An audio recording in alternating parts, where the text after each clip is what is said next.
So mga tol, alam na nga po ng karamihan na pinatiklop ni WBC Lightweight World Champion Shakur Stevenson ang British boxer na si Josh Padley sa kanilang naging laban nito lang nakalipas na linggo sa Riyadh, Saudi Arabia. 3 beses nga po bumagsak itong si Padley mga tol sa mga body shot sa round 9 hanggang ihinto na po ng corner ang laban. Bagamat napabagsak ni Shakur Stevenson ang kalaban, marami pa rin po ang mga nagkikriticize sa kanya. Sinasabing napakalambot daw talaga ng kamao ni Shakur Stevenson, kaya lang daw bumagsak itong si Padley sa body shot dahil wala daw itong maayos na training. Replacement lang kasi itong si Padley noong magkasakit ang tunay na kalaban ni Shakur Stevenson na si Floyd Schofield. Ayon nga po sa isang American boxing fan, nagpatama nga daw dyan si Shakur Stevenson ng most power shot sa mukha ni Josh Padley. Pero tingnan daw ang mukha ni Padley mga tol, wala daw kagalos-galos. Kaya kapag naglaban daw itong si Shakur Stevenson at Tank Davis, yari daw talaga itong si Shakur kay Tank. Sinasabi nga din po ng ibang fans mga tol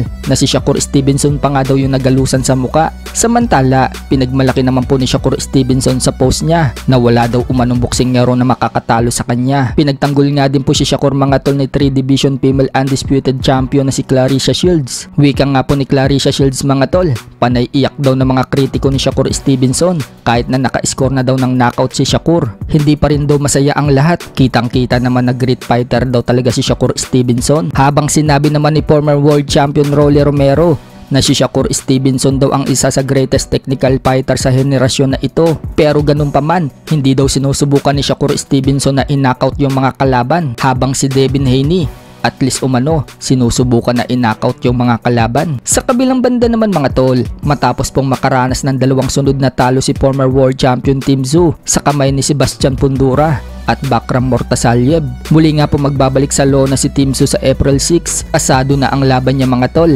dito kay Joseph Spencer ng US. May record na 19 wins and only 1 loss with 11 knockouts. Kapag naipanalo ni Tim Tszyu ang laban na yan at naipanalo din ni Keith Thurman ang laban niya kay Brock Jarvis sa March 12, si Tim Tszyu at Keith Thurman po ang malaki ang posibilidad na maglaban. Matatandaan po kasi na sinabi ni Keith Thurman na isusunod umano niya itong si Tim Tszyu.